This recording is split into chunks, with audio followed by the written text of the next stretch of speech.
Hey, re-bienvenue aujourd'hui à Inspiration Isaïe, 30e édition de notre podcast. Ça commence à en faire pas mal. Moi, je suis très content pour le 30e. On parle de basket. Oui, Isaïe, Ouais, c'est toujours ouais. tes épisodes bonbons, hein, Oui, parce que oui, c'est mon sport, ça. oui. On a fait 25, on a pris le tennis, on alterne Ouais, maintenant au 30e, on va au basket, comme ça voilà. c'est fair.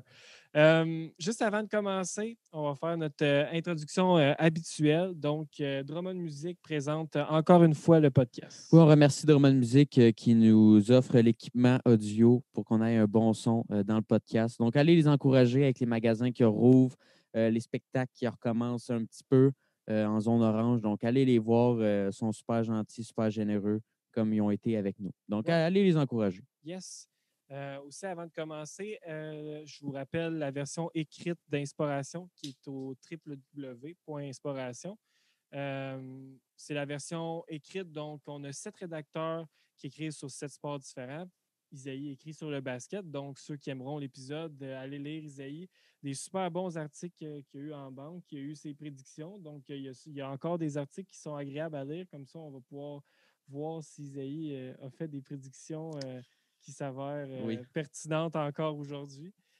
Sinon, on couvre aussi tous les sports majeurs là, en Amérique du Nord.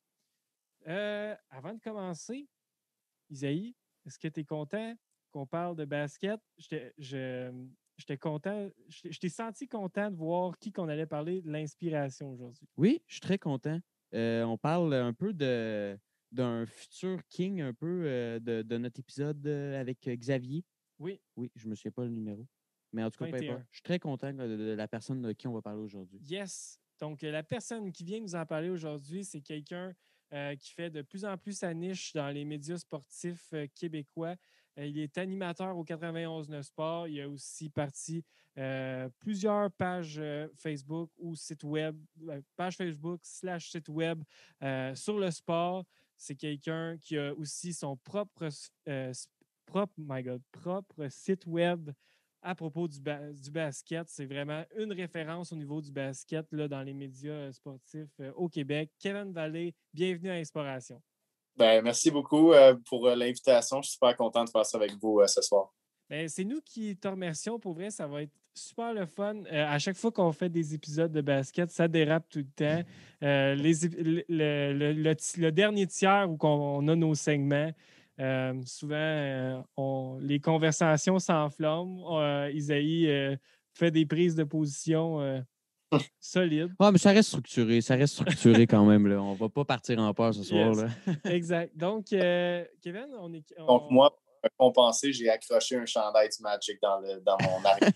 Oui, oui. Hey, Kevin a eu la pensée pour moi, vu que Ouais. je connais des moments difficiles avec mon équipe présentement. Il a Ouais. décidé de tourner le fer dans la plaie et de mettre un T-shirt du Magic derrière lui. Dwight Howard. Oui, exact. Puis aussi, ton jersey de LeBron qui fera plaisir à Xavier Carignan. Oui, tout à fait. Donc, Kevin, comment ça a commencé le sport / le basket pour toi? Depuis quand? Est-ce que les deux sont arrivés en même temps? Comment ça a commencé? Non, pas du tout. Moi, on dirait qu'à chaque fois que je fais un podcast, la première réponse, c'est moi, j'ai toujours été un gars de hockey. À la base, je suis un gars de hockey. Quand j'étais jeune, mon idole, c'était Saku Koivu. J'aimais écouter le film Pour toujours les Canadiens, comme tous les jeunes de mon âge. Non, j'étais vraiment un gars de hockey. Puis je suivais ça à fond. Puis je lisais le journal. Puis je lisais les statistiques pour apprendre tout par cœur. Puis éventuellement faire ça à la TV. Je te dirais que dès que j'avais 8-9 ans, je savais que c'était ça que je voulais faire dans la vie. Puis, quand on est arrivé plus au secondaire, ben là, j'ai lancé mon propre projet, puis c'est devenu plus concret. Je me suis dit, bon, ben, plus tard, je vais aller étudier en journaliste pour faire ça. Donc, ça a été la première partie de ma vie. J'ai travaillé pour DLC, évidemment, aussi au niveau hockey. J'ai couvert les 67 d'Ottawa. Mais c'est en entrant au collège à Ottawa que j'ai vraiment eu une piqûre, je suis tombé en amour, puis j'ai vraiment aimé le basket tout d'un coup, vraiment, j'ai commencé à regarder des matchs, à lire, écouter des vidéos, de l'analyse, des stats, tout ça. J'ai vraiment tombé en amour d'un coup. là, ça fait même pas 3 ans que je suis à fond le basket. Là. Donc, non, c'est pas du tout le même timeline, mais la passion demeure la même. C'est juste qu'elle a comme un peu shifté, puis je l'ai comme transféré, si je peux dire. OK. Mais c'est ça. Mais côté, mettons, pratique, est-ce que tu as joué un peu au hockey? T'as-tu joué un peu au basket aussi? Non, en fait, j'ai joué au basket un peu quand j'étais jeune, mais on parle du primaire quand même. OK. Là. Donc, en 3, 4, 5e année, c'est pas exactement le même niveau de basket. Je veux dire, jouer avec les félins de Richard Roy à l'île Perrot.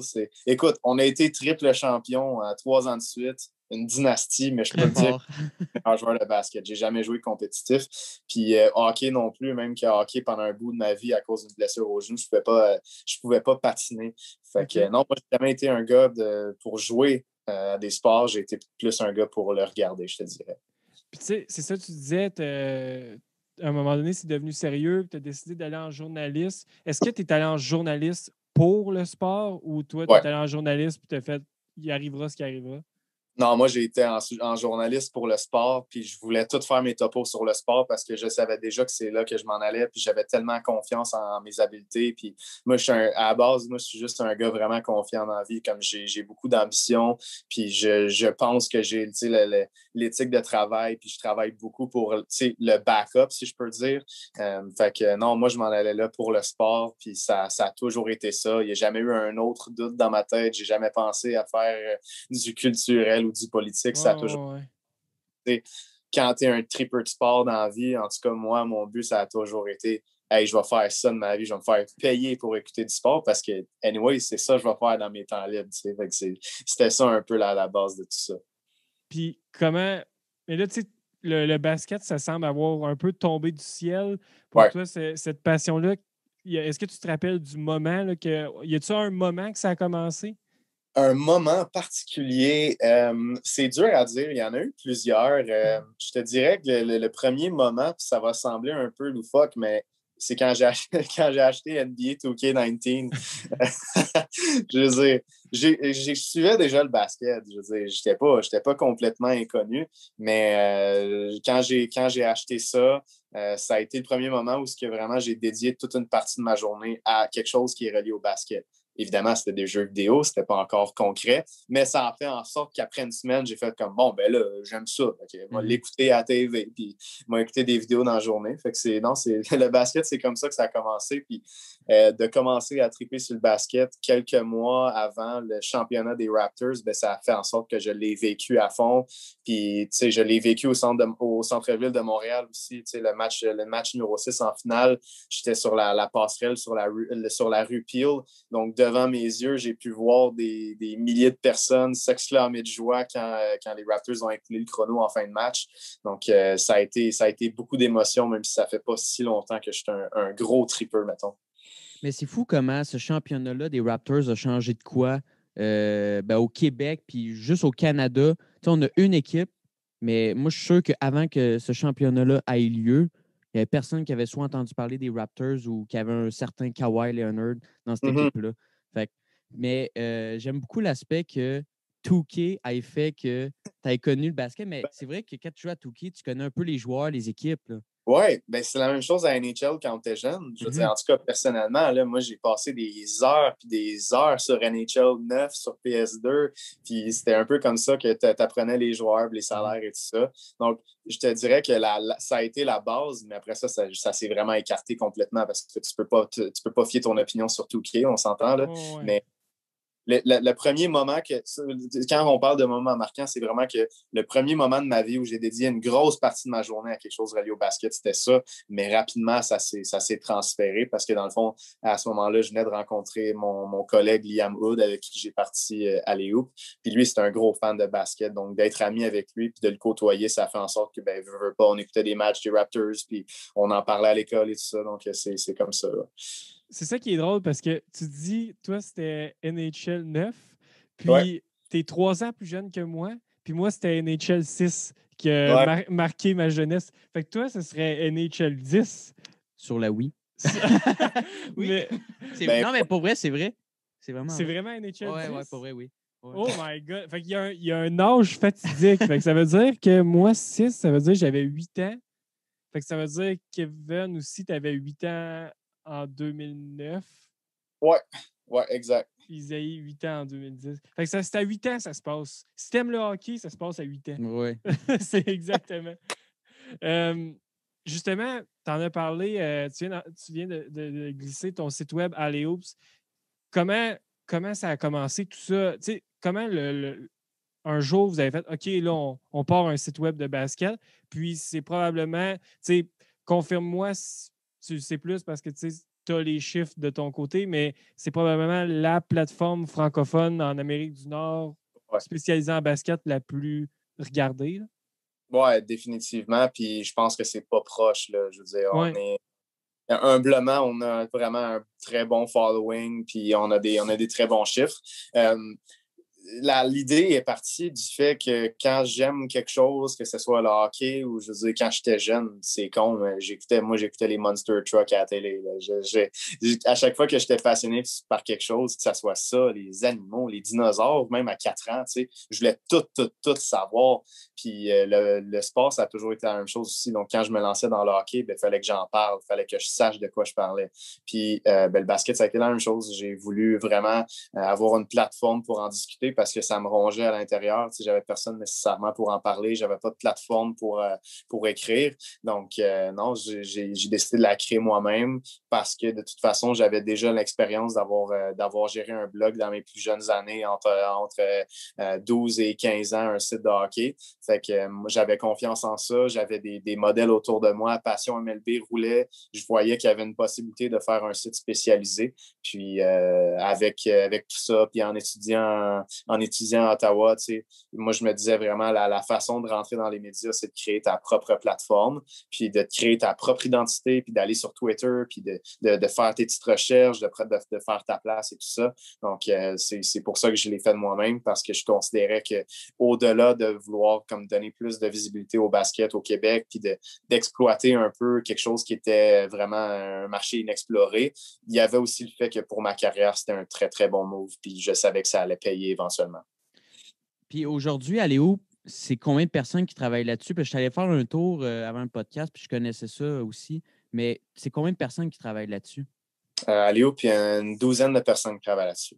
J'ai pas le chiffre exact, mais ça tourne autour de ça. Puis là, ça fait 2 personnes qu'on perd dans les derniers mois. La pandémie n'est pas facile pour tout le monde, mais on va en rechercher des gars tout le temps. Puis la semaine prochaine, j'ai un gars qui arrive en stage. C'est quand même.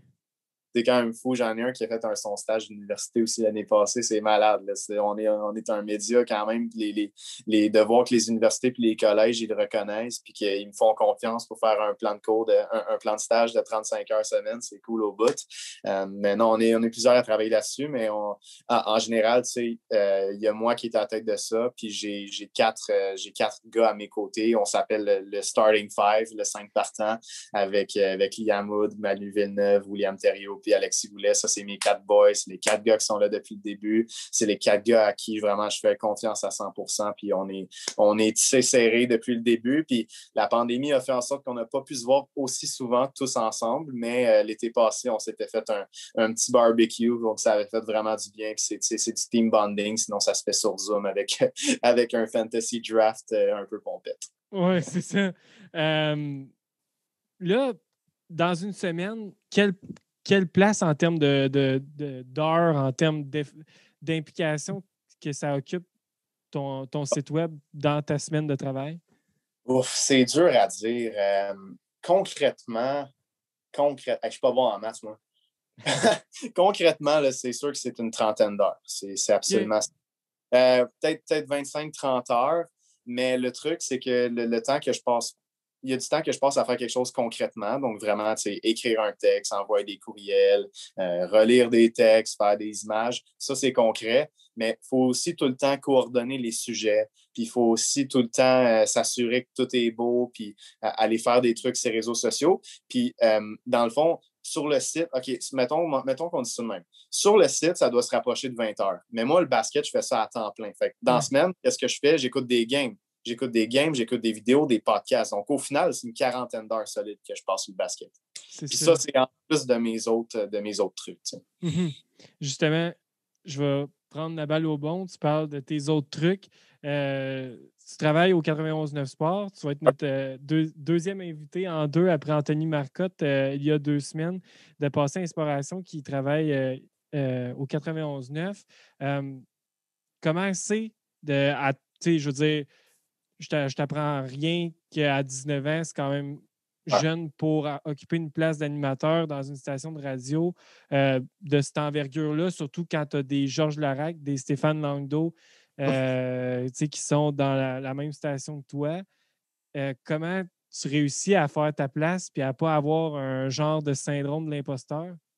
Ben, les gars sont tellement cool, sérieux, ça a pas de maudit bon sens comment il y a une belle ambiance au 91.9, autant avec les patrons que je peux rentrer dans le bureau de Stéphane puis jaser de basket, puis Chuck qui habite sur ma rue, là, on n'a pas pu faire rien à cause de la pandémie, mais c'est des gars super cool. Max Vanout, un des gars les plus des plus sympathiques que j'ai rencontrés, autant en ondes que dans le studio. C'est sûr que ça fait un méchant choc quand tu rencontres Georges Larac puis que tu fais comme oh wow, OK, je suis en train de me faire former pour travailler avec ce gars-là. Mais une fois que tu le vois dans son élément naturel puis que tu as des discussions qui n'ont pas rapport à ça, tu es plus à l'aise puis tu réalises, c'est un gars comme moi, je veux dire, oui, il a plus joué dans la Ligue nationale que moi, ça c'est sûr. Ça reste un être humain, puis je suis capable de faire un lien avec quand même. Puis j'ai travaillé dans le temps des fêtes un petit peu. J'avais fait un de ces quiz en ondes. Là. Ils font des quiz souvent dans le show de Gonzo puis Georges. Pas le quiz gaucher-droitier. Non, moi j'avais fait un quiz de gardien pour Max Vanout. Okay. Mais il n'y a pas vraiment de syndrome de l'imposteur parce qu'à chaque fois que je me pointe à la station, tout le monde est super gentil, sympathique avec moi. Puis, on fait des jokes sur l'âge.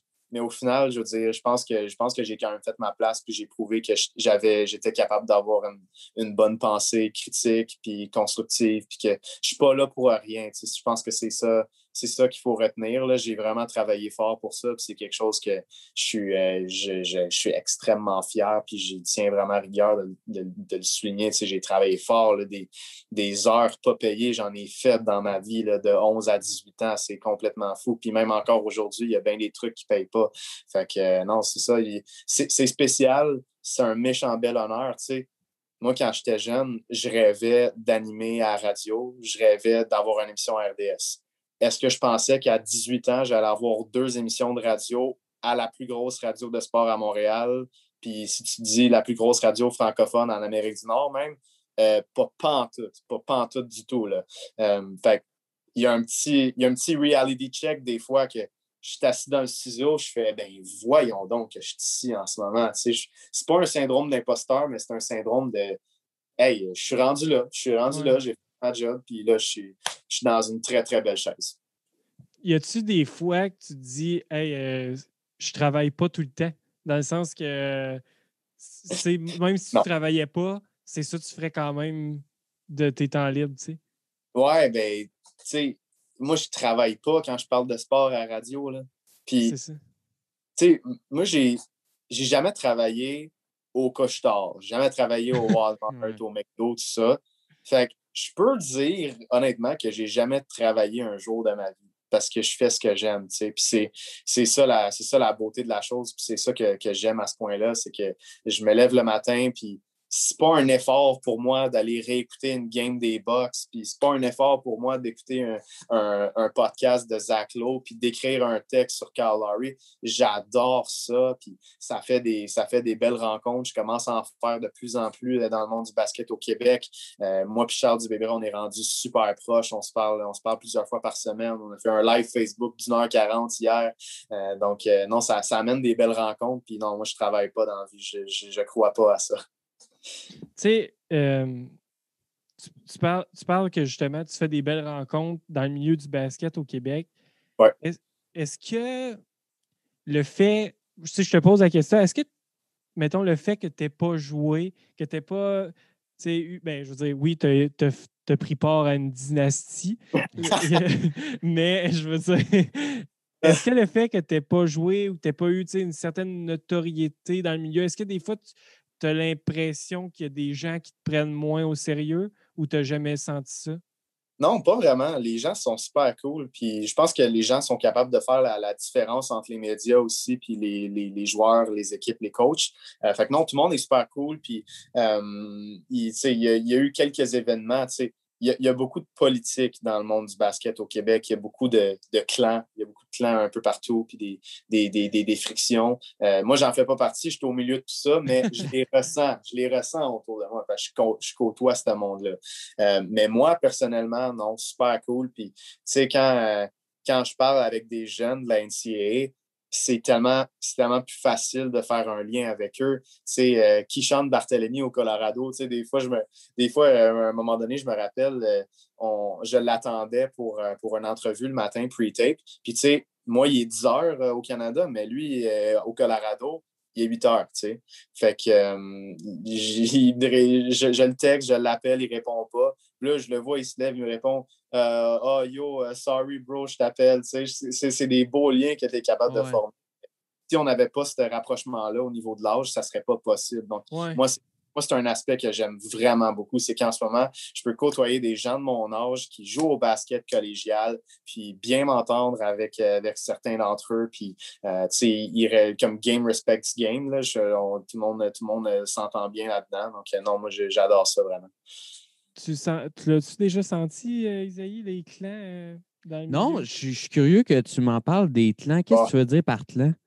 Ben, je peux pas vraiment entrer là-dedans. Tu sais, je veux juste dire dans le sens qu'il y a certaines. Dans n'importe quel milieu compétitif, il y a des rivalités. Puis c'est pas une exception dans le monde du basket. Ah, tu parles par équipe, genre les équipes, ou tu parles médias? Non, pas dans les médias, pas dans les médias. Je parle vraiment le milieu concret du basket. OK. Donc sur le terrain. Non, OK, non. ouais. Oui, il y en a des rivalités. Mais Ouais. je peux pas entrer là-dedans. Puis, tu sais, tout le Non. monde le sait. C'est pas quelque chose. C'est pas quelque chose qu'on va aborder. Tu sais. Non, c'est ça. C'est juste qu'on se demandait rivalité média ou Non. équipe. Mais oui, effectivement, le Québec est bourré de rivalités.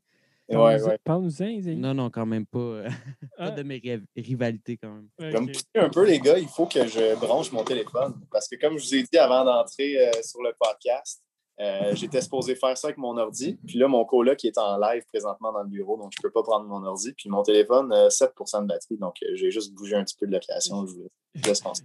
Il n'y a pas de problème. Good. Tantôt, tu as parlé. On a un peu sauté ça. Je suis curieux de t'entendre parler par rapport à ça. Tu as parlé que tu jouais à NHL 2009. C'est ça qui t'a fait aimer principalement le hockey. Mais en 2013, tu partais ta page Facebook par rapport aux Canadiens. Ça veut dire que tantôt, on a déterminé que c'était 8 ans. Fait que ça veut dire que tu avais 12 ans. Mais à 12 ans, tu as pris ça en main. Genre, my God, je trouve ça juste impressionnant qu'à 12 ans, tu as fait comme OK, moi, je veux faire du concret avec ma passion. Là. Ouais, puis quand j'y repense aujourd'hui, je me dis que j'étais un chichi. Il y a quelque chose qui se passait dans ma tête à ce moment-là pour avoir autant de confiance puis de lancer ça. Puis c'est fou, mais tu sais, dans ce temps-là, je suis rendu vieux, ça n'a pas d'allure. Ouais, c'est ça. Non, mais tu sais, il y avait des gars de comme 24 ans qui écrivaient des textes pour moi. Hein. Puis OK. aujourd'hui, j'y repense. Je suis comme, ben voyons donc, c'est quoi cette dynamique-là, tu sais? Ouais. Mais même à ce moment-là, tu sais, moi, je me suis souvent, puis ça, je le dis pas un brag, là, je me suis souvent fait dire, t'es plus mature que ton âge. Puis tu sais, moi, mes meilleurs amis en ce moment, là, ils ont respectivement 25, 23 puis 22 ans. Mm-hmm. C'est mes meilleurs chums du monde, là, c'est eux. Puis on a quand même une grosse différence d'âge, mais je m'entends bien. Fait que, mais même dans ce temps-là, je côtoyais des gens de comme 30, 35 ans aussi sur les médias sociaux. Puis c'est des gars qui m'ont comme pris sous leur aile aussi d'un point de vue comme plus personnel puis développement. Puis non, c'est une drôle de dynamique, tu as raison, mais j'étais tellement confiant puis j'ai tout le temps été de même. Fait que moi, j'ai jamais eu froid aux yeux pour me lancer dans un projet. Puis à ce moment-là, ben ça roulait quand même bien, honnêtement, franchement. Je veux dire, c'est rien comme je fais aujourd'hui, mais pour un site d'un petit gars de 12 ans qui écrit dans son bureau de chambre avec des posters de Brendan Gallagher en arrière, là, c'était bon. Mais c'est ça, parce que, tu sais, j'étais allé voir ton LinkedIn pour préparer l'épisode. Ouais. Puis là, j'ai vu 2013, gestion d'employés. Là, j'étais comme, ben voyons, c'est quoi ce joke-là? C'est vrai, je veux dire, j'avais une équipe d'une dizaine de writers qui écrivaient pour mon site. Puis, je veux dire, ils n'étaient pas payés, puis moi non plus d'ailleurs. Ouais. Mais non, c'est quand même moi qui distribuais les sujets, puis qui s'assurait de la correction, de la publication, de tout ça. Mais non, effectivement, c'est sur mon CV, puis pour vrai, puis là, tu m'en reparles, puis ça me repasse sur une bulle. J'en reviens pas encore aujourd'hui de ce progrès-là, puis de ce que je faisais dans le temps. T'sais. No wonder why ma mère me regardait avec des yeux d'extraterrestre, puis elle comprenait pas qu'est-ce que je faisais. C'est drôle. Good. Hey, je pense que moi, je serais déjà prêt à passer à ton inspiration, Kevin. Tu viens de nous parler aujourd'hui de Giannis Antetokounmpo. Les gens qui connaissent pas le basket, lisez le titre puis essayez de répéter le nom de famille du gars. Séparez-le. C'est ça qui, en diction, c'est ça qui donne comme truc. On sépare les mots. Donc, Antetokounmpo. Ouais. Yes. Donc, pourquoi lui? Pourquoi c'est lui que tu viens de nous parler aujourd'hui? Hey, il y a deux raisons. La première raison, c'est que vous avez déjà eu du monde qui a parlé de Kobe Bryant, parce que tu peux voir en arrière de moi qu'il y a des petites affiches de Kobe. Sorry, mais... c'est Will Archambault a été premier arrivé, premier servi. Ben écoute, je vais quand même en glisser un mot parce que c'est important. Mais puis la deuxième raison, c'est tout frais, mais c'est que un mois, j'ai écouté le podcast en 3 parties de Adrian Wojnarowski de ESPN sur l'histoire de Giannis, donc quand il était jeune en Grèce. Tu vois que Kevin prononce pas le nom comme moi. C'est Giannis. Moi, je suis là et je dis Giannis comme le pire gaspésien. C'est bien correct. Mais c'est ça.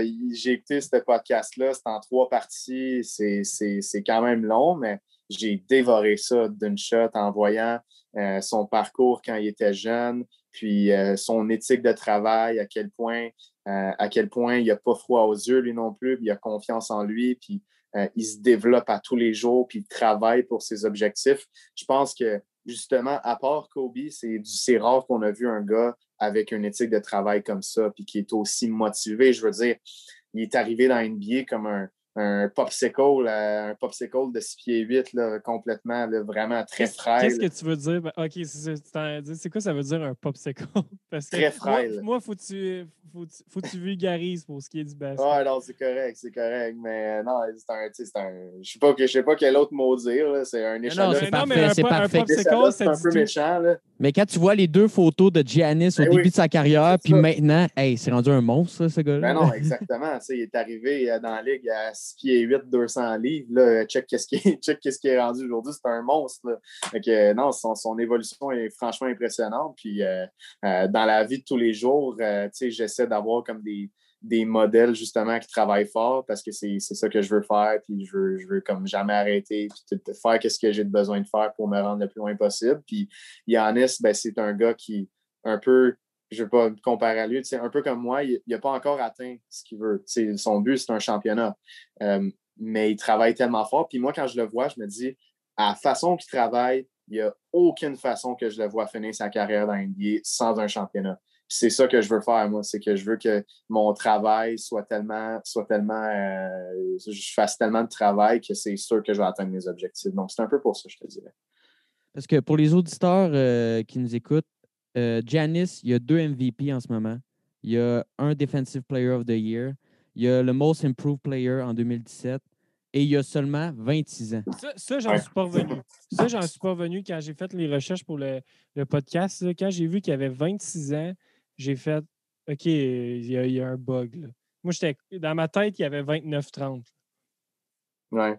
Non, exact. Il est jeune encore. Là. Puis il a été repêché très tôt dans NBA. Puis il jouait basically Division 2 en Grèce. C'était pas du gros basket. Il jouait contre des plombiers qui nourrissaient leur famille littéralement. Puis il dominait pas tant que ça. Puis c'est ça qui est impressionnant, c'est que sa courbe de progression, c'est through the roof complètement. C'est vraiment c'est extrêmement impressionnant. Puis Il était jeune, puis il vendait des CD dans les rues d'Athènes. Puis, c'est aussi de voir d'où il vient. C'est l'une des plus belles histoires qu'on a vues dans la NBA jusqu'à présent. Giannis, c'est une vraie inspiration. Puis, je pense que ça va être lui le modèle des jeunes comme pour la prochaine génération quand ils vont entendre son histoire. C'est pas pour rien que Disney fait un film de Giannis. C'est vraiment pas pour rien. Son histoire est tellement impressionnante.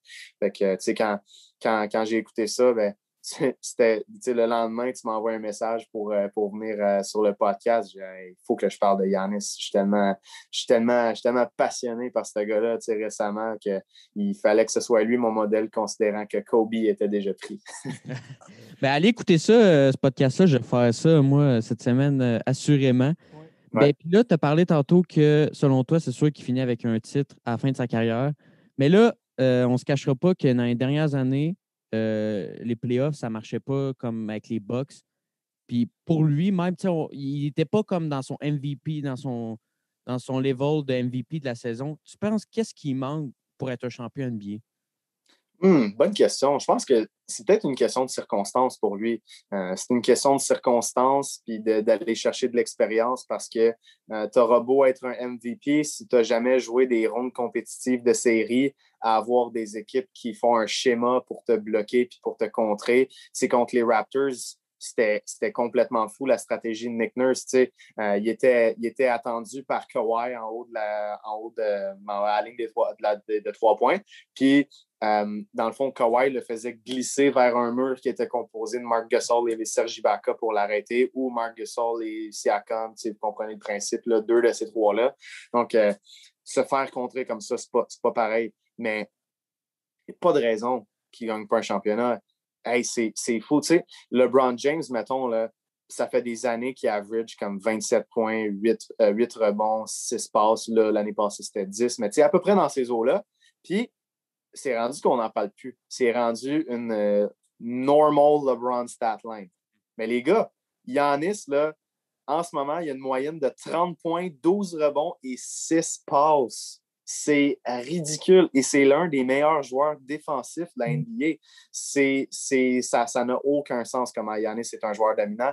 Puis, je pense que le plus important là-dessus à retenir, c'est que c'est un bon fabricant de jeu. Il est capable de passer pour ses coéquipiers. Puis ça, c'est un des plus gros atouts d'un point forward. Donc, non, Giannis, pour moi, avec la façon qu'il travaille, puis là, il est en train de développer son jumper. Tu sais, si Giannis se pointe un moment donné puis qu'il tire de mid-range comme Kawhi, là, bonne chance pour l'arrêter. Si ça devient un jour un gars dans le coin qui va te drainer des three-pointers du coin, et fais attention aussi. Donc, je pense que son développement n'est pas terminé. On n'a pas vu la meilleure version de Giannis Antetokounmpo, puis on n'a surtout pas vu la version la plus expérimentée en séries éliminatoires qui va pouvoir gagner un championnat. Puis il y a une bonne équipe, là. Je veux dire, on parle des Nets, on parle des Sixers. Les Bucks sont rendus sous-estimés. C'est stupide, tu sais. Ils sont allés chercher Drew Holiday. Ils ont tout un club, les Bucks, là.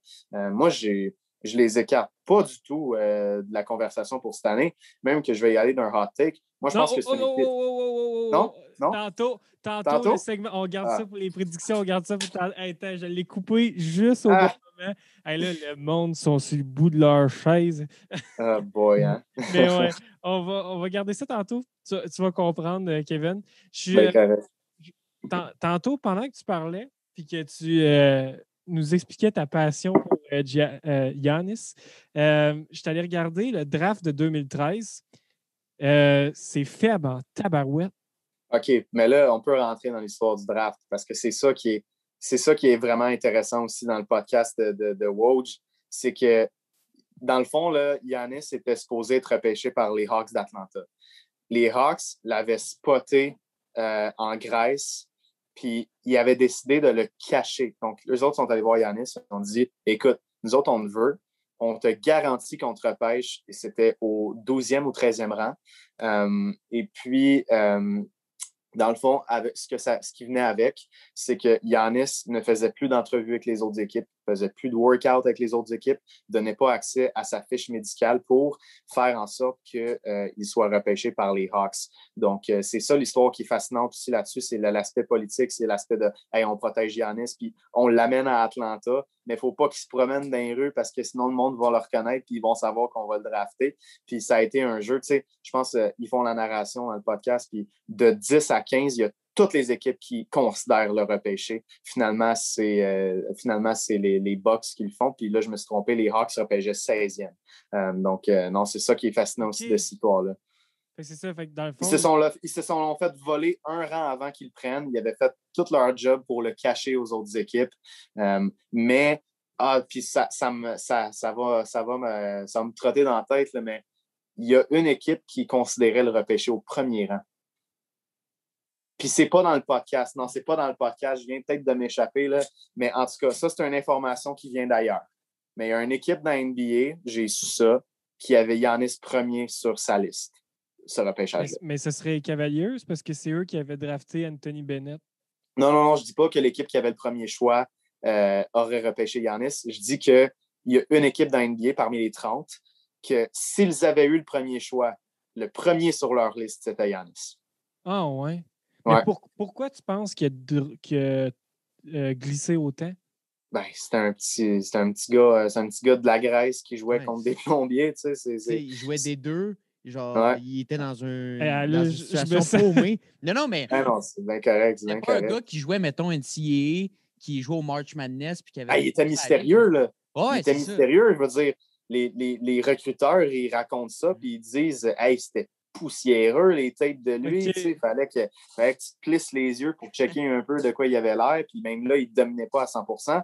Mais ce que le monde sont tombés en amour avec Giannis, c'est qu'il voulait aider sa famille.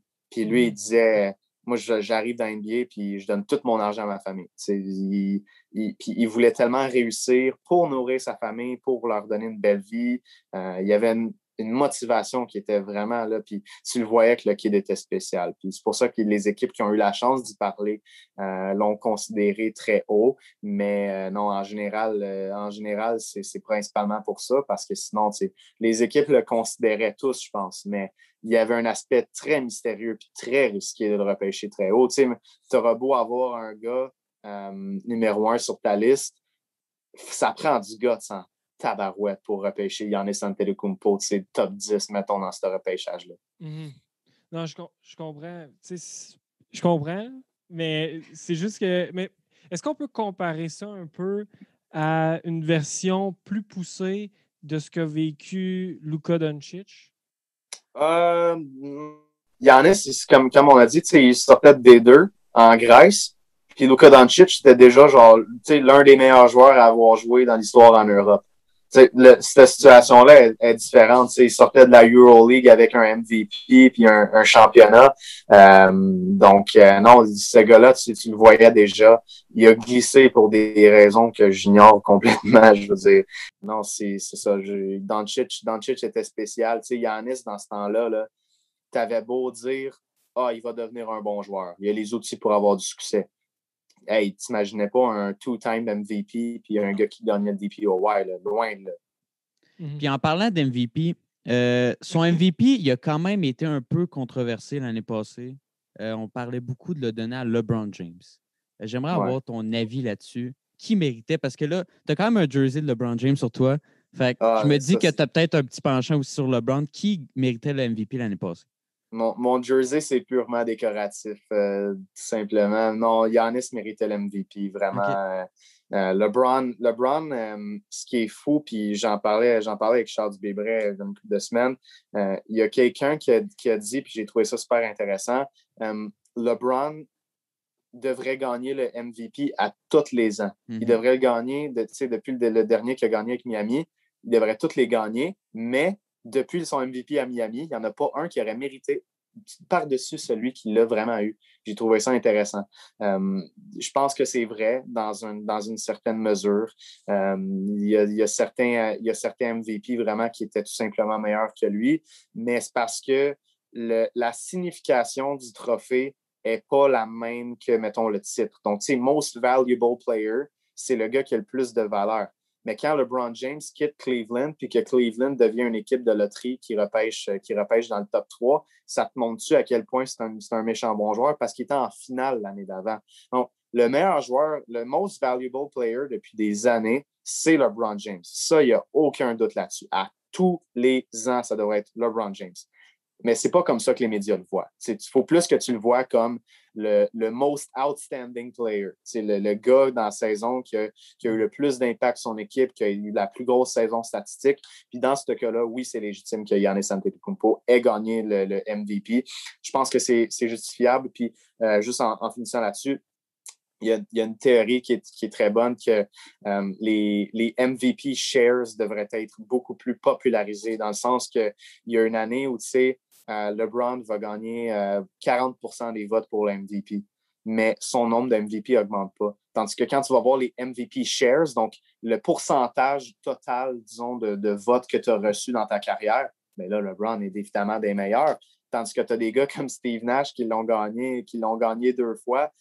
Plus que, je me souviens pas, je suis pas le meilleur avec les souvenirs, là, mais Shaq, si je me souviens bien, a moins d'MVP que Steve Nash, ce qui est complètement absurde parce que Shaq est arguably le joueur le plus inarrêtable de l'histoire de la NBA. Donc, c'est ça. C'est vraiment du côté de la définition du trophée qu'il y a peut-être un problème. Mm-hmm. Mais j'en avais parlé dans le podcast avec Xavier, comme quoi que souvent, j'ai l'impression que la saison n'est même pas commencée, puis il y a un favori au MVP. Ouais. Dans le sens que c'est comme si à chaque année, il y a un peu une storyline qu'on veut créer avec un joueur. Ouais, c'est comme oui. l'année que Durant est parti, ben c'est comme si le favori, c'était tout de suite Westbrook. Tu sais. Mm-hmm. Ça, je trouve ça spécial. Mais puis c'est pour ça que moi, je trouve que quand, mettons, on fait un débat du GOAT ou un débat du meilleur de sa génération, le titre d'MVP, on dirait que je le considère pas tant. Ouais, ben c'est les MVP shares vraiment qu'il faut aller chercher. Ouais. Parce que le nombre de titres MVP a moins de signification, effectivement, mais le MVP shares est plus représentatif. Puis, tu parles du narrative puis du storyline, puis tu as raison, tu sais, même cette année, LeBron gagne le championnat cet automne, et là, tout le monde c'est le favori l'année prochaine. Pourquoi plus qu'une autre année? Pendant un bon moment de la saison cette année, LeBron était premier du MVP ladder de NBA.com. Mais LeBron James, il n'y a aucune raison cette année qu'il devrait être MVP. Il n'y a aucune raison, même présentement, qu'il devrait être top 3. Il n'y en a aucune. Embiid le mérite plus, même s'il est blessé présentement. C'était plus le cas avant, évidemment. Jokic le mérite plus. Tu peux faire l'argument que Harden le mérite plus, malgré ses frasques de début de saison. Si tu me demandes de placer LeBron dans mon classement d'MVP présentement, il est 5e ou 6e. Puis pendant un bout de la saison, il était premier. Moi, je trouve que ça n'avait aucun sens. Tu regardes les statistiques avancées, puis il n'y avait aucune raison de voir ça. Il n'y avait pas un bon PER, pas un PER en tout cas comparable à Jokic, Embiid, tout ça. Puis son impact sur son équipe était bon, mais pas au niveau d'un MVP. Mais ça revient au fait que c'est une storyline. LeBron, il en mérite un de plus longtemps. Il faudra peut-être s'y donner, mais au final, cette année, celui qui l'aurait mérité à mi-saison, c'est Embiid, puis celui qui va finir par le gagner, pour moi, c'est Jokic. Ouais. Mais il y a aussi l'aspect que je me souviens pas exactement avant, c'était quand, mais il me semble que c'était tout de suite après la fin de la saison qu'il donnait le MVP. Puis maintenant, il donne comme ça après ou comme dans les dernières rounds des playoffs. Fait que tout le monde, mettons l'année passée, Giannis s'était fait sortir des séries. Fait qu'ils se sont dit, gars, il n'est pas capable de gagner une game, il ne mérite pas l'MVP, alors que ce titre-là, il est vraiment pour la saison. Ouais. C'est là que ça joue surtout, je trouve, le moment de donner le trophée, que depuis une couple d'années, c'est là que la NBA l'ont échappé parce que à chaque fois, leur choix est controversé d'MVP, mais c'est toujours à cause qu'ils le donnent trop tard.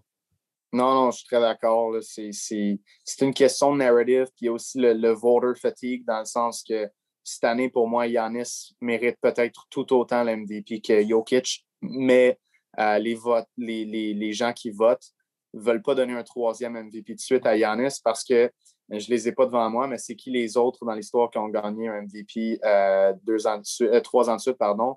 Je sais qu'il y a Wilt, Je pense que Larry Bird et l'autre m'échappent, mais bref, c'est des légendes de la NBA. Puis c'est des légendes, l'autre c'est Kareem Abdul-Jabbar, qui ont gagné des championnats durant cette séquence de 3 championnats-là. Puis Giannis, lui, qu'est-ce qu'il a fait? L'année passée, c'est bien triste à dire, je l'adore Giannis, mais il a choqué. Puis cette année, tu ne veux pas y donner. Mais moi, ce que j'aime particulièrement de Giannis, c'est sa loyauté. Ouais. Il en reste beaucoup. Hein.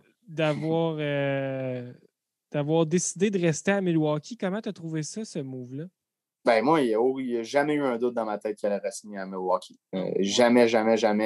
En ayant lit sur lui, puis en sachant à quel point c'est un gars qui est loyal, puis un gars de famille, puis les Grecs aussi, il faut le mentionner, c'est des gars de conviction, puis c'est des gars qui tiennent beaucoup à leurs paroles, puis ils sont bien dans leurs habitudes. C'est vraiment dans la culture grecque. Donc, pour moi, il n'y a pas eu un doute dans ma tête que Giannis allait rester. J'ai trouvé que c'était un bon move aussi. Il peut établir un héritage à Milwaukee, puis un championnat avec les Bucks va valoir beaucoup plus que disons, s'il avait gagné un championnat avec le Heat de Miami en allant former une super team avec je ne sais pas trop qui, ou bien, tu sais, je pense qu'un MVP de Giannis avec les Bucks va valoir, un titre de Giannis avec les Bucks va valoir plus que tous les championnats que Kevin Durant a gagné avec Golden State. C'est comme ça que je fais.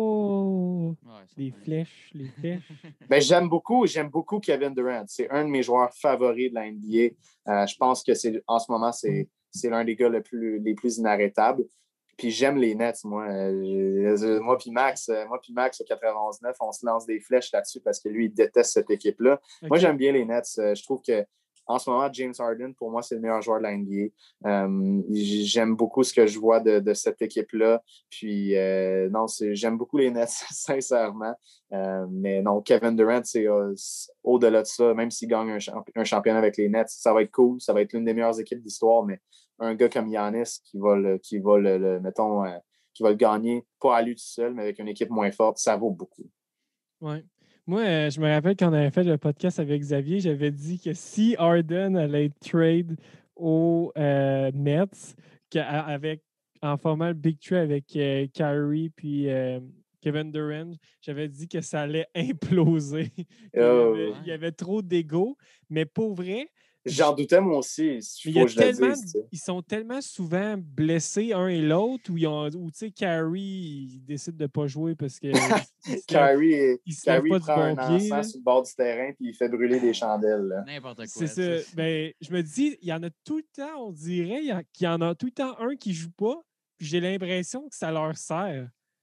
Parce que quand les 3 ont joué, il n'y avait pas comme perdu 2 matchs de suite contre les Cavaliers, genre. Ouais, mais c'est parce qu'il y avait la meilleure attaque, mais la pire défense. Mais c'est ça qu'il faut dire. Là.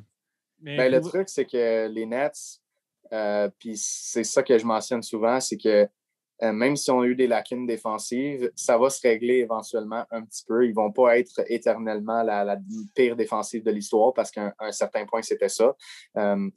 Ils vont s'adapter. Puis quand ils vont s'adapter puis qu'ils vont donner moins de points, mais qui t'en scorent quand même 130 à tous les soirs, t'as des méchants problèmes, mon chum.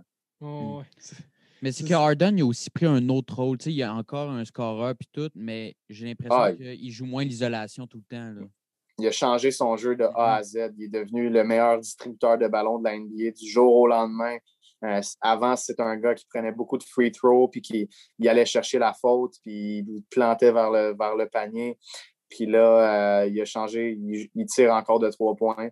Il va encore chercher des fautes, mais sa priorité s'est rendue de distribuer le ballon. Puis c'est ça qui fait qu'à mon avis, les Nets de Brooklyn, ça va marcher beaucoup plus parce que il ressemble à un glue guy. Il est vraiment plus un joueur d'équipe. Je pense que la version de James Harden en ce moment, sans qu'elle soit la plus dominante, c'est la meilleure qu'on a vue depuis le début de sa carrière. Je suis d'accord avec ça. Pour finir avec Giannis, tantôt, j'ai lu un fun fact là, par rapport à sa carrière. Je ne sais pas si tu le sais, Kevin, mais quand il jouait en Division 2, ses coéquipiers faisaient les voyages en avion. Puis lui, il allait les rejoindre en auto parce qu'à cause que c'était quelqu'un qui n'avait pas de pièce d'identité, rien, il devait voyager en auto. Il ne pouvait pas prendre l'avion. Wow, non, je ne savais pas, mais j'avoue que maintenant que tu le dis, c'est wow, ça a beaucoup de sens. Mais non, c'est vrai. Ben, Giannis était undocumented quand il était en Grèce avec sa famille. Donc, ouais, ça fait beaucoup de sens. L'autre anecdote qui est extrêmement sympathique de Giannis, c'est quand il s'est fait donner un lift par un fan sur le bord de l'autoroute jusqu'à l'aréna des Bucks, jusqu'au Fiserv Forum. Pourquoi? Parce qu'il était allé à la banque pour envoyer de l'argent à sa famille, mais il ne s'était pas gardé assez d'argent pour s'acheter un billet d'autobus pour aller à l'aréna. Ben voyons donc. Ça, Hein? c'est incroyable. C'est fou. Ça te montre que hey, le gars, il a envoyé trop d'argent à sa famille. Hey, Il ne s'est pas gardé assez d'argent pour un billet d'autobus. Je sais pas je suis jamais allé à Milwaukee. Là. Je pense pas que ça coûte. Je pense pas que ça coûte si cher que ça, un billet d'autobus. Là. hey, il devait tellement faire comme oh my god. Qu'est-ce que j'ai fait? Hey, mais je comprends pas. Hey, mais tu sais, ça n'a pas de bon sens. Ben, c'est ça qui montre pourquoi il y a un film qui se prépare Ben pour oui. lui. Ouais, vraiment. Non, c'est impressionnant, ce gars-là. Là. Ça me fait capoter. Je la trouvais pas pire, ma petite anecdote, mais celle-là, je pense qu'elle Ah, vaut la mienne. je voulais pas te battre, je voulais juste en donner une, mais la tienne était bonne aussi, puis je la savais pas, fait que bien fait. Ouais, good. On va passer au segment. Kevin, justement, on va se reprendre pour tantôt quand je t'ai coupé. Isaïe, vas-y avec notre premier segment. Notre premier segment, Kevin, c'est le segment épée ou génie. C'est un segment qui va nous permettre de voir dans quelques mois si c'est un épée ou un génie. Fait que là, tu nous vois venir parce qu'on en a parlé tantôt. Qui remportera le championnat de la NBA en 2021? Oh, on the spot comme ça. Je vais dire, ah là là là là là là. Ah, c'est moins clair que tantôt. Ah, mais tantôt, je m'en allais pas dire le gagnant d'accord.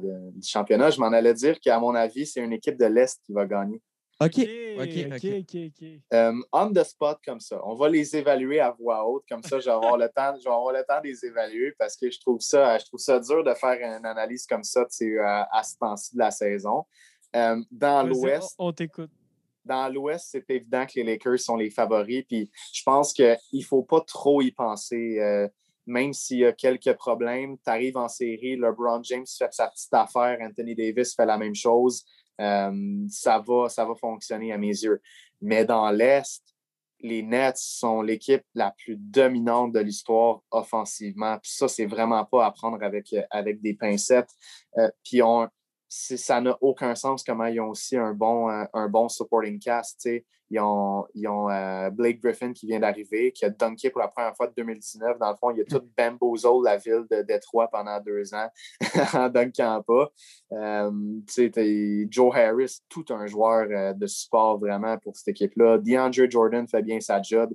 Jeff Green est tellement bon. Nick Claxton, il remplace Jared Allen. Timothée Luwawu-Cabarrot, qu'on a connu dans la bulle l'année passée, joue très bien. J'en oublie certainement quelques-uns, dont Landry Shamet. Mais bref, ils sont tellement dominants. Puis il y a tout le temps un de Kevin Durant, James Harden et Kyrie Irving sur le terrain. Il y en a tout le temps un, ça n'a pas d'allure. Donc, je suis en train de me convaincre que ma réponse va être les Nets, mais j'écarte vraiment pas les Bucks de l'équation. Puis peut-être les Sixers s'ils vont chercher Kyle Lowry. Donc, je pense que je vais y aller un peu bold puis dire les Nets. On verra dans une couple de mois s'ils sont éliminés au deuxième, troisième tour. Je vais peut-être pencher d'un côté plus que l'autre. Là, moi, je vais te poser des questions. Pourquoi pas eux? Pourquoi pas les Bucks? Pourquoi pas les Bucks? Bonne question. C'est pour vrai, mais pourquoi pas les Nets? Dans le sens, c'est toutes des bonnes réponses. Puis je suis capable de te faire un argument pour toutes ces équipes-là. Puis j'aimerais vraiment que ce soit les Bucks qui gagnent cette année puis qui battent l'équipe de Villains de Brooklyn. Pourquoi pas les Bucks? Est-ce que Giannis, malgré tout, la question, ça demeure, est-ce que cette équipe-là peut créer assez de tirs en fin de match? Middleton n'a pas montré qu'il pouvait être le gars jusqu'à présent. Drew Holiday, on ne l'a pas vu encore. Puis Giannis n'est clairement pas le gars qui, disons, de mid-range ou 3 points, va te drainer un tir. Donc, la question chez les Bucks, c'est encore qui va closer.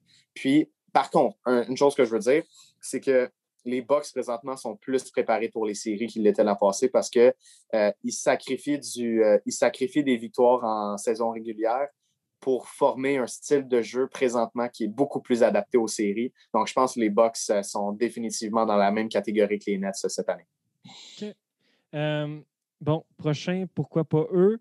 Pourquoi pas le Jazz qui ont présentement la meilleure fiche? Pourquoi pas le Jazz? Parce que dans l'Ouest, qui va défendre Anthony Davis et qui va défendre LeBron James dans cette équipe-là?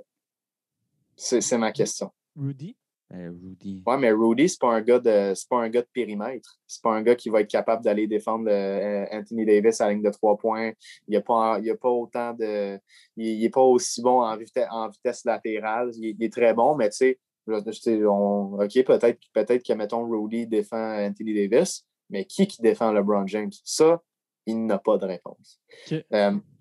Puis, ils ont des gars pour closer. Donovan Mitchell est très bon pour closer, mais en série, le style de basket, moi, j'ai quasiment l'impression que les Nuggets sont devant eux, mais présentement, le Jazz, pour moi, est la meilleure équipe de la NBA, mais en saison régulière. Leur three-point shooting est fantastique, leur défense est fantastique. C'est l'équipe que j'aime le plus regarder sur League Pass, à part les Hornets, mais là, LaMelo Ball vient de se blesser. Mais non, le Jazz est excellent, puis s'ils vont chercher J.J. Redick en plus demain à date limite, watch out. Watch out vraiment. Mais non, pourquoi pas le Jazz? C'est pas une équipe typique qui gagne un championnat. Tu sais. C'est une équipe complète, mais sans comme Flafla. Ils n'ont pas de superstar. Ben oui, en ont, mais c'est pas des LeBron, c'est pas des Durant. Nomme-moi une équipe des dernières années qui a gagné un championnat sans avoir Kawhi Leonard, LeBron James et Kevin Durant dans son équipe. Non, c'est ça. All weight. C'est juste ça. Justement, tu dis qui n'a pas gagné avec. En tout cas, j'utilise ta phrase là, que tu as dit qui n'a pas. Nomme-moi une équipe qui a gagné un championnat sans LeBron, Kevin Durant ou Kawhi Leonard. Donc, je te dis pourquoi pas les Clippers? Les Clippers, j'ai un peu de difficulté avec la création puis la distribution de ballon. Ils ont besoin d'un point guard vraiment plus dominant puis qui passe le ballon. Je pense que Lonzo Ball serait une excellente option pour eux, mais ça va être dur d'aller le chercher dans une transaction. Puis il y a peut-être un aspect de culture aussi dans cette équipe-là que je ne fais pas totalement confiance à l'équipe que j'ai vue s'effondrer totalement l'an passé contre les Nuggets. Jusqu'à preuve du contraire, j'ai de la difficulté à faire confiance aux Clippers de Los Angeles. Je pense qu'au départ, on se disait hey, voyons donc, Kawhi Leonard, Paul George, deux des meilleurs joueurs de périmètre dans la NBA, autant offensivement que défensivement, mais leurs meilleures années défensives sont derrière eux. Les Clippers n'ont pas tant de bonnes défensives, sincèrement. Maintenant, l'autre question, c'est est-ce que les Clippers sont en train d'économiser l'énergie de Serge Ibaka, qui présentement n'a pas un énorme rôle avec cette équipe-là? Il y a beaucoup de questions. Lou Williams, c'est pas un joueur des séries. Pat Bev, c'est juste un petit pitbull qui va chercher des fautes. J'exagère, évidemment. On rentre dans les petites piques, là, mais Patrick Beverley... C'est drôle parce que il a son utilité. Utilise le même terme que toi. Un petit chien enragé. Oui. Le petit pitbull. Ouais. Mais non, il y a son utilité, mais bref, jusqu'à preuve du contraire, j'ai de la difficulté à faire confiance aux Clippers. OK. Bon, ça a été probablement le segment épée au génie le plus long. Oui, vas-y, Kevin. Et pourquoi pas les Sixers? Parce qu'on n'est pas sûr que Kyle Lowry va se retrouver là. OK. Ouais. C'est bon. C'est ça, comme je disais, c'est probablement le segment épée au génie le plus long depuis le début, mais c'est le plus agréable. Oui. Écoute, merci. Mais moi, par contre, je pense que j'avais dit Lakers. Oui, moi aussi, j'avais dit Lakers à ce moment. Mais, mais ça, avec les blessures puis tout, moi, honnêtement, Davis, l'année passée, j'ai l'impression dans les finales, il se pognait toujours les jambes. Il avait toujours mal quelque part. Ouais. Genre, normalement, là, tu dis tes deux équipes complètes, je bête 100% c'est Lakers. Mais là, concernant avec la situation, on dirait que je changerais ma décision, puis je dirais que les Nets. Sans vouloir manquer de respect aux Heat de Miami, les Lakers n'ont pas eu un affrontement digne des finales l'année passée. Non. Puis cette année, s'ils rencontrent les Bucks ou les Nets, ça ne sera pas une marche dans le parc. Mais ils ont moins bonne équipe que l'année passée, là, les Lakers aussi. Là. Oui, puis c'est drôle à dire, hein, parce que l'été passé, on disait hey, ils viennent de gagner le championnat. Ils sont allés chercher Dennis Schroeder, Montrezl Harrell puis Marc Gasol, mais ça cadre moins. Ça cadre moins. Ils ont encore le temps de figurer leurs choses, mais non, tu as très raison là-dessus. Good. On va passer au deuxième segment. Kevin, segment controversé. On va y aller avec celui-là. Une équipe de basket à Montréal. Est-ce que c'est possible? Montréal a tout ce qu'il faut pour accueillir une équipe de la NBA. Est-ce que la NBA veut venir à Montréal? Ça, c'est la question. Je pense que non, présentement.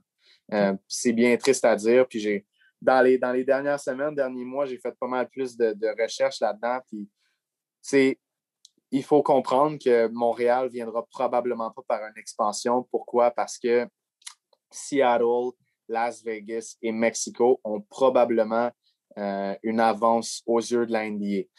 Donc, ça, c'est à considérer. Donc, il faut que ça se fasse par l'achat d'une équipe, un déménagement. Puis ça, c'est extrêmement compliqué à faire. Puis un groupe d'acheteurs montréalais qui irait acheter, par exemple, les Kings de Sacramento, parce que pour moi, c'est l'équipe, la franchise de la NBA qui a le plus de difficultés à ce niveau-là, puis qui aurait pu déménager d'ailleurs il y a quelques années vers Seattle. Un groupe d'acheteurs montréalais, il faut qu'ils convainquent les dirigeants de la NBA, les 30 dirigeants, hey, on déménage l'équipe. Puis je pense pas que c'est tout le monde qui veut. Donc, bref, Montréal, je vous le dis, il y a un marché parfait pour accueillir une équipe de la NBA. Et moi, si j'étais Adam Silver, puis je pense qu'il pense plus que les gens pensent, j'aimerais beaucoup aller à Montréal parce que c'est un marché inexploité complètement, des nouveaux marchés de télévision, une nouvelle langue ajoutée à la NBA, puis un peu, les Français, évidemment, ne prendraient peut-être pas pour l'équipe à Montréal, mais je pense qu'il y a quand même un aspect comme ça. Au niveau, parce qu'il y a déjà des fans à Seattle, il y a déjà des fans à Vegas. Donc, ce n'est pas nécessairement des nouveaux fans que tu vas chercher, tandis qu'à Montréal, ce serait plus le cas. Mais la question demeure toujours, est-ce que la NBA veut venir à Montréal? Puis pour l'instant, je ne pense pas. Je pense que si on se parle d'ici 50 ans, il va en avoir une. Mais dans les 10-15 prochaines années, j'ai de plus en plus de difficultés à le croire. Puis si, tu sais, on voit les équipes dans la NFL sont 32 équipes. Dans la LNH, ils seront 32 à l'automne prochain. C'est quoi ton meilleur guess pour les deux expansions à venir dans la NBA? Seattle puis Vegas. OK. Isaïe, c'est ton guess? Ben, Seattle, il y avait déjà une bonne équipe avec les Supersonics. Puis tout le monde, genre, ils veulent le comeback, là, on dirait. Là. Fait que je pense que ça va être la première, selon moi. Kraken qui s'en vient, donc je pense que ça va se faire. Puis Vegas est en train de devenir la mecque du basketball un peu. Là. C'est rendu un très gros marché. Il y a la Summer League, les joueurs aiment aller là-bas. Donc je pense que oui, mais Mexico a vraiment à tenir à garder le point de l'œil. Ouais, parce que il faut que tu regardes, la NBA va jouer des matchs de saison régulière à Mexico. Ça ne veut pas rien dire. Ils explorent le marché. Le Mexique, c'est énorme si tu rattaches ce pays-là au basket. Maintenant, c'est l'étude de marché qui est à faire. Ce serait quoi le prix des billets? Qui achèterait des billets? Je pense qu'à Mexico, les gens sont quand même très riches. Ce n'est pas les gens plus pauvres qui achèteraient des billets, puis c'est normal. Mais non, je pense que Mexico doit être gardé du coin de l'œil. Puis sinon, la 4e sur ma liste, ce serait Montréal. OK. Segment découverte, Isaïe? Oui. Est-ce que tu as un jeune joueur de la NBA que tu nous conseilles de surveiller? As-tu un joueur préféré, un jeune joueur dans la NBA? La réponse plate, c'est Luka Doncic. Mais tout le monde le connaît. J'aime bien Keldon Johnson des Spurs, justement. J'aime ça. C'est solide. Isaïe, non, mais c'est même pas comme parce que j'aime les Spurs, mais c'est un bon choix. Là. Explique donc, mettons. Ben, je veux dire, regarde, il a été repêché il y a même pas 2 ans, puis regarde qu'est-ce qu'il fait. Il y a eu une game de 20 points, 20 rebonds l'autre jour, non? Ouais, voilà une semaine. C'est fou qu'est-ce qu'il fait, ce gars-là. Vraiment, j'adore le voir jouer. Puis j'ai vu seulement quelques matchs de lui. Puis il est dans ma liste de joueurs que je veux aller comme deep dive un peu plus. Mais j'ai été extrêmement impressionné par ce que j'ai vu de lui. Tyrese Haliburton des Kings de Sacramento. J'adore. C'est un gars de franchise. C'est un gars de culture. Il tire extrêmement bien. C'est un grand guard. Il est bon défensivement. Haliburton va devenir tout un joueur. Je vais plugger mon préféré, Danny Avdija des Wizards de Washington, qui était numéro 1 sur ma liste du repêchage personnellement. Okay. L'éthique de travail me faisait penser à Giannis, puis check comment Giannis est allé. Je pense que c'est un projet à long terme, Avdija. Puis il est déjà mieux que je pensais dans la NBA parce que l'année passée, il jouait en Israël et je veux dire, il y avait quelques problèmes. Tu disais, bon, il est peut-être loin de la NBA, mais jusqu'à présent, tu sais, il tire très bien de la ligne de 3 points. Puis c'était considéré comme une faille. Il a amélioré son lancer franc. Je pense qu'éventuellement, Denny Avdia, ça va être un point forward qui va average 20 points par match puis 8 assists, quelque chose comme ça. Je crois vraiment, vraiment à ce gars-là. C'est pas pour rien que je l'avais numéro 1. Tu sais, c'est un gars qui passe des heures dans le gym et qui semble vraiment avoir son succès à cœur. Donc, c'est ce que je te dirais pour ce qui est des jeunes dans la NBA. Vite de même, c'est les gars qui me viennent en tête, je te dirais.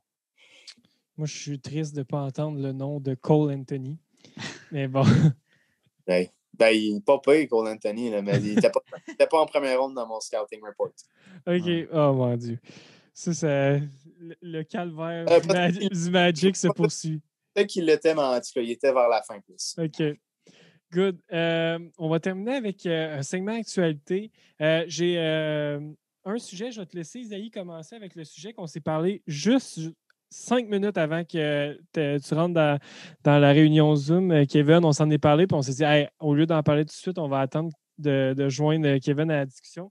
Puis après, moi, j'ai eu une autre idée pour une autre partie du segment actualité. Fait que je te laisse y aller, Isaïe. Oui, c'est actualité, mais pas tant parce que il y en a plusieurs qui se posent la question, comme des plus ou moins fans.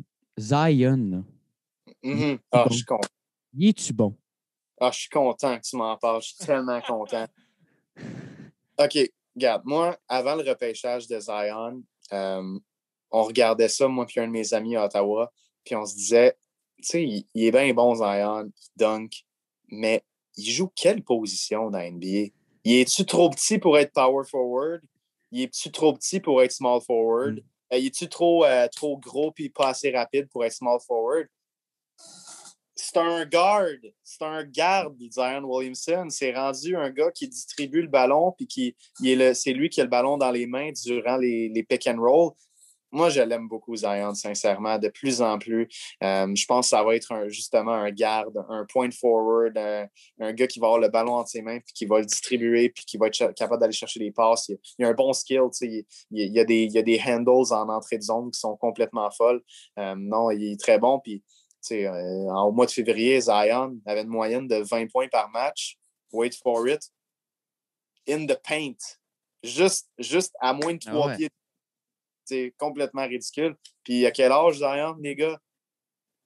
Il est assez jeune d'avoir. Moi, je guesse 21.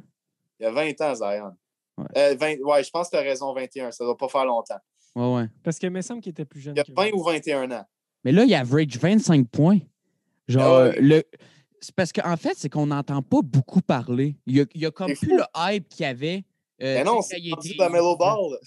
Ouais, mais est-ce que, selon toi, c'est parce que, en même temps, je suis allé tantôt, j'ai contredit mon propre argument. C'est-tu parce que la Nouvelle-Orléans, c'est pas un marché et qu'ils sont pas bons?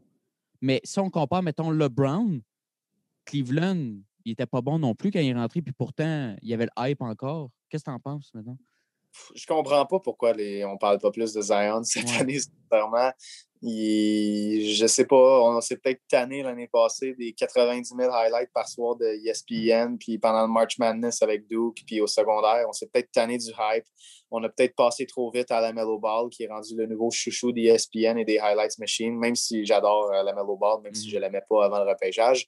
Mais non, je sais pas pourquoi on parle pas de Zion. Peut-être parce que les Pelicans sont pas super bons, mais en tant que tel, individuellement, il connaît toute une saison de basket de Zion. Puis j'aime beaucoup son développement puis où il s'en va avec ça. Moi, je te dis, là, je suis mind blown. C'est en train de devenir un guard. Mm-hmm. OK, cool. On va finir avec mon prochain sujet. Tu as dit que tu étais tanné d'en parler, fait que je vais en rajouter une couche. On a su il y a quelques temps que Lamelo, sa saison, ça a été terminée à cause d'une blessure à un poignet, je crois. Ouais. Est-ce que tu penses qu'il en a fait assez pour gagner le Rookie of the Year? Oui. Oui, je pense que. Le podcast se termine là-dessus. un petit parfait. Merci. That's all, folks. One word answer. Non, je pense qu'il en a fait assez. sais, depuis que Ball est dans le starting line-up des Hornets, il average 20 points, 6 passes, 6 rebonds. C'est des all-star numbers. C'est très loin devant ce que n'importe qui peut faire avec une autre équipe, que ce soit Haliburton, que ce soit Anthony Edwards. Je sais qu'il a juste joué 41 matchs sur 72, mais personnellement, si mon vote doit aller à un joueur, je pense que j'y vais quand même avec lui. Il a joué plus de la moitié de la saison quand même, puis il est that much ahead des autres, je te dirais, à mes yeux, à moins que Haliburton puis Anthony Edwards pognent une bulle. Puis d'ailleurs, Anthony Edwards, il en pogne des bulles, mais lui, c'est en entrevue. Là, c'est un des gars les plus drôles de la NBA. Là, si vous avez le temps. Mais hier, il y en a eu une bonne là, avec la fille qui l'a coupé complètement pendant qu'il parlait. Puis oh ça. shit, OK. Tu l'as vu? Oui, je l'ai vu. Là. Ben, en fait, 5 minutes avant de rentrer avec les autres, je l'ai vu. Puis j'étais, okay. ce qui s'est passé. Mais non, Anthony Edwards, c'est tout un personnage. Là. C'est vous, les gars, aussi du monde qui écoute, allez voir Anthony Edwards Interview Compilation sur YouTube. Là, c'est du bonbon, c'est délicieux. Je m'écarte du sujet. LaMelo Ball, recrue de l'année pour moi. On va réévaluer ça plus tard, voir il y en est quoi, parce que là, c'est encore très frais dans notre tête. Mais non, je pense qu'il est facile. Parfait. Hey, on va finir là-dessus. Merci, Kevin. On poursuit la tradition. Quand c'est des épisodes de basket, on dérape. Tous les sujets, on commence tous avec des sujets d'un segment, puis on finit, puis on parle même pas de ça. Mais c'est ça la beauté du basket. C'est ça qui est fun. Puis c'est ça qui est cool avec le basket en ce moment au Québec, c'est qu'il y a de plus en plus de gens qui veulent connaître ça, qui veulent approfondir leurs connaissances. Puis c'est le fun d'avoir des débats là-dessus, même si, écoute, j'ai la moitié serait exagérée, mais j'ai probablement le quart de vos connaissances, les gars. Mais j'aime ça quand même vous challenger. Je ne prétends pas en connaître plus que vous autres, mais c'est vraiment le fun de vous entendre parler. Kevin, ça a été super agréable, mais Isaïe, c'est tout le temps aussi le fun d'entendre ton jugement critique par rapport à ce que nos invités disent par rapport au basket. Non, c'est super le fun de vous écouter, les gars. Kevin, qu'est-ce qu'on peut te souhaiter pour les prochains mois, les prochaines années? Ouf, les prochains mois, les prochaines années. Ben, souhaitez-moi donc que vous me réinvitez parce que c'était vraiment cool. Parfait, c'est smart. Mais c'est quoi, mettons, qu'est-ce que tu veux atteindre dans les prochaines années dans ta carrière pour qu'on fasse OK, Kevin, il a atteint le pic? C'est tough. Je sais pas ce que je veux faire dans la vie, les gars. C'est vraiment drôle à dire, là, mais c'est vrai, il n'a jamais travaillé une journée de sa vie. Non, mais on n'a pas assez d'une vie. Il y a tellement de choses que je veux faire. Je ne sais pas encore quelle voie je vais prendre. Si c'est dans le journalisme, je t'avoue que j'aimerais ça travailler aux États-Unis un jour, dans les gros médias. C'est un but que j'ai. Mais ça se peut qu'à un moment donné, je prenne une autre voie puis que je décide d'aller plus concret dans le monde du basket. Je ne sais pas vraiment exactement ce que je veux. On n'a pas assez d'une vie, mais on se souhaite juste. Moi, c'est toujours, peu importe la voie que je prends, je veux être le meilleur dans ce que je fais, la meilleure version de moi-même. Puis c'est à ce moment-là que je vais être satisfait. Puis c'est cliché, les boys, là, mais souhaitez-moi juste d'être heureux. Moi, c'est juste ça que je veux dans la vie. Être heureux, checker du sport, être payé, éventuellement trouver ma douce et tout est remis à ce moment-là. Parfait. Ben écoute, c'est ça qu'on te souhaite. Puis, hey, les gars, ça sort quand, ça? Ça sort le 30 avril, je crois. Mais non, le 30 avril? Oui, mais ça sort le lendemain de ma fête ou le 28? Non, ça sort le 14. Ça sort le 14. Le 14, hey, d'avance. Okay. Bon, ben regarde. Merci Isaïe de plus connaître ça que moi. On va faire en supplémentaire épais ou brillant. Je me souviens plus. Épais ou génie. Quand l'épisode va sortir, Kyle Lowry ne jouera pas pour les Raptors. Oh! Big statement. Ouais. Pas le choix. Là. En ce moment, ils sont sur 10 défaites consécutives, c'est ça? 10 ou 11? Ouais. 10? Et là, ils viennent de gagner contre les Nuggets. 135. Ouais. OK, pendant qu'on enregistre. OK, ben... OK, ouais, j'embarque. Moi, j'embarque. Oh, ouais. Moi, j'embarque pas. Fait que... merci. Fait que pour écouter Inspiration, c'est sûr, on peut nous retrouver là, pour suivre nos activités sur Facebook, Instagram, Twitter. Sinon, pour nous écouter, YouTube, Spotify, iTunes, n'importe quelle plateforme de streaming, on est là. Sinon, le www.inspiration.com, c'est la façon la plus fiable d'aller nous écouter sur notre site web. Vous avez en plus nos articles, vous avez tout ce que vous avez besoin pour suivre notre podcast. Sinon, on remercie notre commanditaire juste avant de terminer. Merci Drummond Music d'être toujours là avec nous au 30e épisode. Allez les encourager amplement à cette période plus difficile pour les commerces. Yes! Donc, on se revoit dans 2 semaines pour un prochain concept d'inspiration. Yes, merci Kevin. Merci les gars.